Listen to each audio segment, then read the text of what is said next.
Hello friends, हमारे YouTube channel में आपका स्वागत है। तो आज की क्लास में हम क्लास ट्वेल्थ का इंग्लिश स्कोर का आज हम आप लोग को मोस्ट इम्पोर्टेंट क्वेश्चन बताने के लिए जा रहे हैं। इंग्लिश स्कोर क्लास ट्वेल्थ का टोटल हम आप लोग को 4 सेट प्रोवाइड करवाएंगे। अगर आप इस 4 सेट को शुरू से लेकर के अंत तक वाच कर लिए तो हम आपको गारंटी देते हैं कि इससे कुछ ही क्वेश्चन आपके एग्जाम में बाहर पूछे जा सकते हैं। बाकी सभी क्वेश्चन इसी चारों सेट से पूछे जाएंगे। ये हमारे चैनल पे सेट 2 करवाया जा रहा है। अगर आप सेट 1 को नहीं देखें तो उसका लिंक हम आई बटन में डाल देंगे, वहां से जाकर के आप देख सकते हैं। तो चलिए हम लोग शुरू करते हैं मल्टीपल चॉइस क्वेश्चन को। अगर हमारे चैनल पे नए होंगे तो हमारे चैनल को सब्सक्राइब करिएगा। जितने सारे आपका आंसर की होगा इसी चैनल पे देखने के लिए मिलेगा। और बाकी सारे जितने सारे एग्जाम है उसका भी तैयारी इसी चैनल पे करवाया जाएगा, मोस्ट इंपोर्टेंट क्वेश्चन। तो चलिए वीडियो को शुरू करते हैं। देखिए फर्स्ट क्वेश्चन क्या लिखा हुआ है कि which of the following can be added to make article writing interesting. अगर हमें आर्टिकल राइटिंग लिखनी है तो उसमें हम क्या ऐड कर सकते हैं जो हमारा आर्टिकल राइटिंग इंटरेस्टिंग बन सके। तो क्या ऐड कर सकते हैं? ऑप्शन नंबर ए लिखा गया है क्वाड्स, ऑप्शन नंबर बी लिखा गया स्टैटिक्स, ऑप्शन नंबर सी लिखा गया both A and B, option number C लिखा गया नीदर ए एंड बी। तो आप लोग जानते हैं कि अगर हमें आर्टिकल को इंटरेस्टिंग बनाना है तो हमें क्वाड्स को भी ऐड करनी पड़ेगी और स्टैटिक्स को भी ऐड करनी पड़ेगी। तो ऑप्शन नंबर हमारा क्या सही हो जाएगा? C, A and B. Question number 2 लिखे गए हैं कि while writing notice the signature of issuing authority should we written at. अगर हमें एक नोटिस लिखना है तो उसमें अथॉरिटी का सिग्नेचर कहाँ होनी चाहिए? बॉटम में होनी चाहिए, मार्जिन में होनी चाहिए, टॉप में होनी चाहिए या नॉन ऑफ दिस। तो इसका जो आंसर हो जाएगा वो ऑप्शन नंबर ए हो जाएगा कि नोटिस में अथॉरिटी का सिग्नेचर कहाँ होनी चाहिए। तो ऑप्शन नंबर ए हो जाएगा बॉटम में। क्वेश्चन नंबर 3 लिखे गए हैं कि how would an article be ended. अगर हम एक आर्टिकल लिख रहे हैं तो आर्टिकल को इंड कहाँ से करनी चाहिए? थैंकिंग द ऑडियंस से इंड करनी चाहिए, ग्रीटिंग द ऑडियंस से इंड करनी चाहिए, या विथ या सुटेबल कंक्लूजन से इंड करनी चाहिए, या ऑल ऑफ दिस। तो आप लोग जानते हैं अगर हम आर्टिकल को इंड करना चाहते हैं तो विथ अ सुटेबल कंक्लूजन से हम क्या करेंगे? आर्टिकल को इंड करेंगे। ऑप्शन नंबर सही क्या होगा? सी। क्वेश्चन नंबर 4 लिखा गया है which of the following is not used in note making. अगर हम एक नोट मेकिंग लिख रहे हैं तो नोट मेकिंग में हम क्या चीज यूज नहीं कर सकते हैं? कर ऑप्शन नंबर ए लिखा गया है एब्रीवेशन, ऑप्शन नंबर बी लिखा गया है कीवर्ड्स, ऑप्शन सी लिखा गया है टाइटल, ऑप्शन डी लिखा गया है डेट। तो अगर आप एक नोट मेकिंग लिख रहे हैं तो उसमें कीवर्ड का जरूरत नहीं है। किसका जरूरत नहीं है? कीवर्ड का जरूरत नहीं है। तो ऑप्शन नंबर सही क्या हो जाएगा? बी। क्वेश्चन नंबर चलते हैं 5 की तरफ। लिखा गया है which of this is right format writing date in letter to editor. अगर हमें लेटर टू एडिटर में डेट को मेंशन करनी है, अगर हमें डेट को मेंशन करनी है तो उसका फॉर्मेट क्या होना चाहिए? राइट फॉर्मेट डेट का क्या होना चाहिए? डेट तो ए भी लिखा हुआ, ए भी लिखा हुआ और ए भी लिखा हुआ, ए भी। बट जो लेटर टू एडिटर में जो डेट को मेंशन किया जाता है वो किस फॉर्मेट से लिखे जाते हैं? तो ऑप्शन नंबर सही क्या होगा? डी। डी वाला फॉर्मेट से अगर आप लिखते हैं तो आपका 100% सही होगा। तो ऑप्शन नंबर सही क्या होगा? डी। क्वेश्चन नंबर चलते हैं 6। 6 में लिखा गया है which of the following is not a component letter to editor. अगर हम लेटर टू एडिटर एक पत्र लिख रहे हैं तो उसमें कौन सा कंपोनेंट यूज नहीं होगा? 4 ऑप्शन में टाइटल का यूज नहीं करते हैं, सैल्यूटेशन का, डेट का, सिग्नेचर का। तो हम लोग किसका यूज नहीं करते हैं जी? तो टाइटल का यूज नहीं किया जाता है लेटर टू एडिटर में, याद रखिएगा। ये आप लोग के एग्जाम के लिए मोस्ट इंपोर्टेंट क्वेश्चन रहने वाले हैं स्टूडेंट्स। सिर्फ वीडियो को शुरू से लेकर के आप अंत तक वॉच करिएगा। क्वेश्चन नंबर देखिए 7 लिखा गया है। लिखा गया है notice issue by the government generally appear.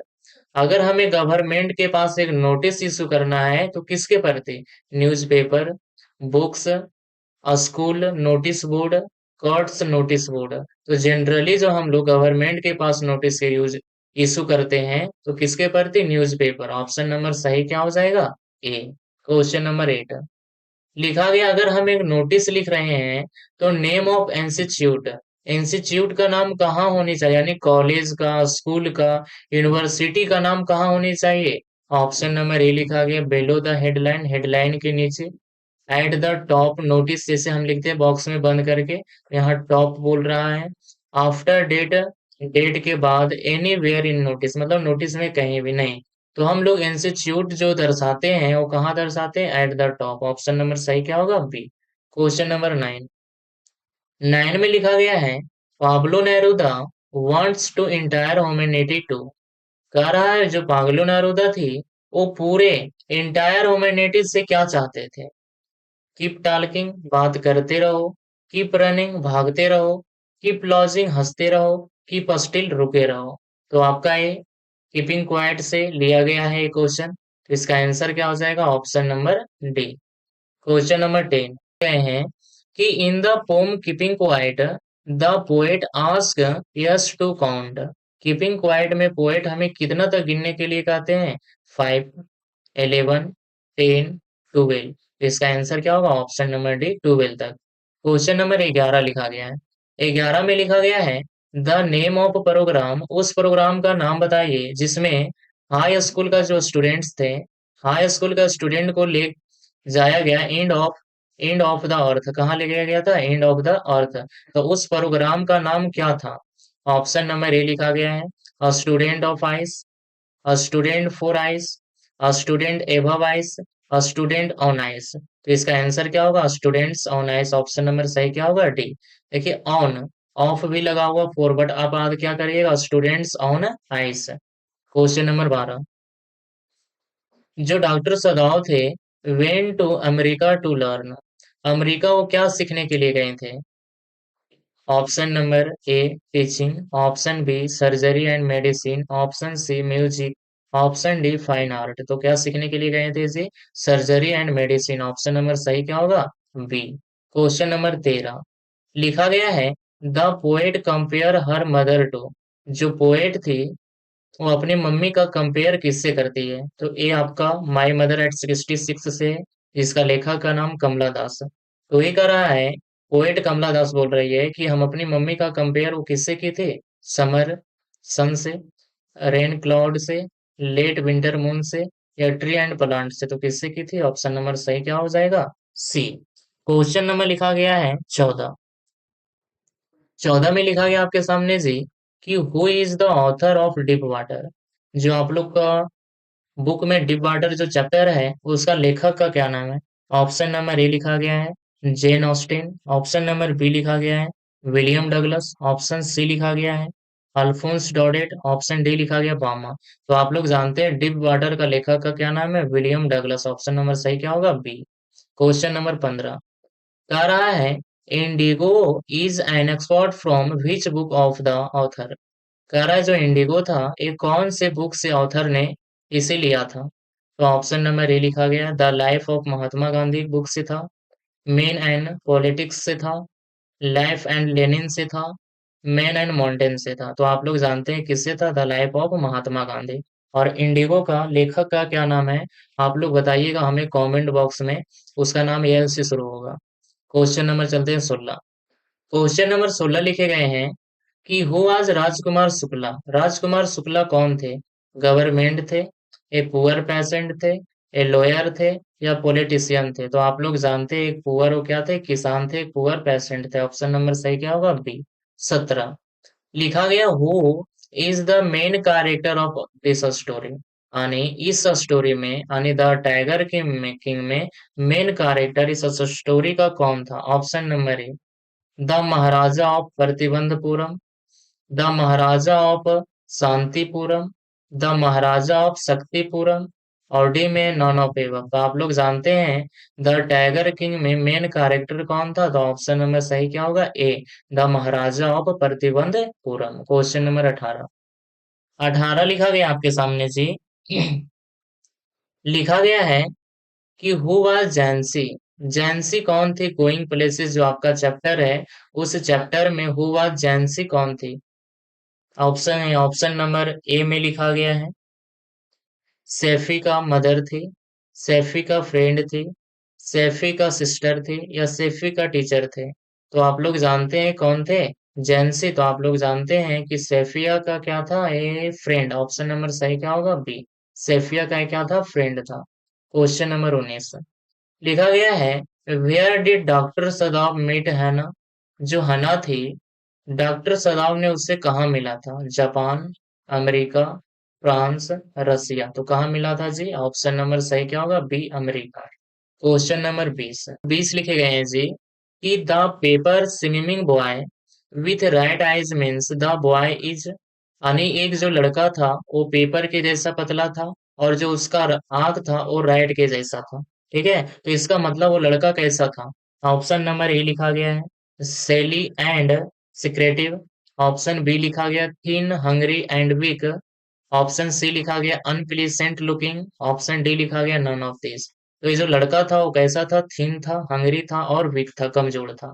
Question number चलते हैं 21 21 में लिखा गया है, who was doctor सदाव।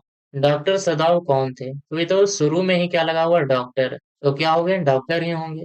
Teachers, bus conductor, doctor, soldier. तो क्या थे जी, डॉक्टर। ऑप्शन नंबर सही क्या होगा, सी।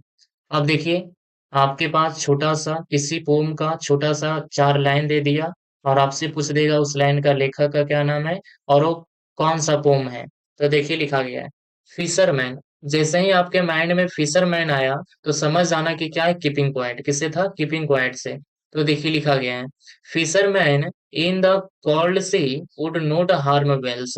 वो कह रहा है कि मछली को ना मारे।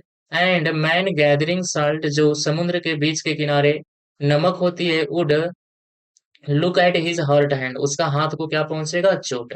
तो देखिए 22 नंबर क्वेश्चन है, कह रहा है जो पोम अभी आप पढ़े थे, छोटा सा एक स्ट्रिक्ट लाइन का पोम था, उसका लेखक का क्या नाम था? तो ऑप्शन नंबर सही क्या हो जाएगा, A, Pablo Neruda. Option number क्या होगा, ए। क्वेश्चन नंबर 23 कह रहा है, what does the poet expert for fisher to do. Fisher to do को क्या करने के लिए नहीं कहा था? तो नोट हार्म्स विल, यानी मछली पर हमला करने के लिए नहीं। तो ऑप्शन नंबर सही क्या होगा, A, not harm the well. Question number 24, question number 24 लिखे गए हैं, the man gathering salt would look at this. तो देखिए यहाँ पे कह रहा है कि जो गैदरिंग था, एक मैन गैदरिंग साल्ट, जो साल्ट नमक वगैरह को चुन रहा था, वो अपने हाथ को क्या पहुंचा रहा था? नुकसान पहुंचा रहा था। तो इसका आंसर क्या हो जाएगा, हर्ट हैंड। ऑप्शन नंबर सही क्या होगा, बी। तो देखिए आप लोग, इससे कितना आराम से बन गया था।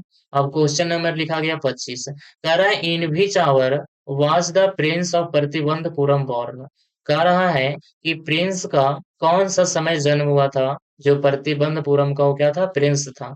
तो ऑप्शन नंबर सही क्या होगा, A, in the hour of bull. वो कौन सा राशि में जन्म लिया था? बुल राशि में। देखिए यहाँ लिखा इन द आवर ऑफ टाइगर, ये टाइगर राशि में जन्म नहीं लिया था, कौन सा राशि में जन्म लिया था? बुल। ऑप्शन नंबर सही क्या होगा, ए। ना कि दोनों ए और बी मार दीजिएगा। क्वेश्चन नंबर 26 कह रहा है, 26 में आपके सामने, who is the poet of the poem the elementary school the classroom in slum. The elementary school classroom in slum का लेखक का क्या नाम है? इसका याद रखिएगा, ऑप्शन नंबर ए हो जाएगा, स्टीफन स्पेंडर। क्वेश्चन नंबर 27 कह रहा है, what make city Firozabad famous. Firozabad famous किस लिए है, जिस चीज के लिए है? तो ग्लास बैंगल्स के लिए। ऑप्शन नंबर सही क्या होगा, बी। 28 क्वेश्चन नंबर 28 लिखे गए हैं कि how was the Antarctica 650 million years ago. कह रहा है 650 और 50 मिलियन ईयर्स अगो अंटार्कटिका कैसा था? स्नोई प्लेस, बर्फ वाली इलाका था। सी, समुद्री इलाका था। वार्म प्लेस, गर्म जगह था। और माउंटेनिंग, तो कैसा था जी, वो गर्म जगह था। अभी कैसा हो गया, ठंडा जगह। वो भी पूरा पृथ्वी का 19% बर्फ कहाँ है? अंटार्कटिका में। क्वेश्चन नंबर 29 कि Sophia and Jancy date her father if he got to knew about her meeting with Danny Wood. कह रहा है, सोफिया और जैंसी से कहा कि अगर उसके पिता को डैनी से मुलाकात हुआ तो पता चला, तो वो क्या करेंगे, उसका क्या कर देंगे, मर्डर कर देंगे। ऑप्शन नंबर सही क्या होगा, बी। 30 में लिखा गया है, YMCA स्टैनफोर्ड, इसका फुल फॉर्म क्या होता है? विलियम डगलस, जो आप लोग चैप्टर पढ़े थे, लेखक का नाम था। तो इसका फुल फॉर्म जो होता है स्टैनफोर्ड, वो क्या हो जाएगा, young man Christian association. Option number सही याद रखिएगा, young man Christian association. Option number D. इस तरह से टोटल हम लोग कितना क्वेश्चन देखे जी, 30 क्वेश्चन। और 30 क्वेश्चन में आप लोग बताइए कि आप लोग कितना सही किए हैं। तो चलिए हम लोग फिर से 10 या 5 घंटे के बाद हम फिर से एक वीडियो आप लोग के लिए अपलोड करेंगे। चलिए इस वीडियो में इतना ही। सभी को हमारी तरफ से थैंक यू फॉर एवरीवन।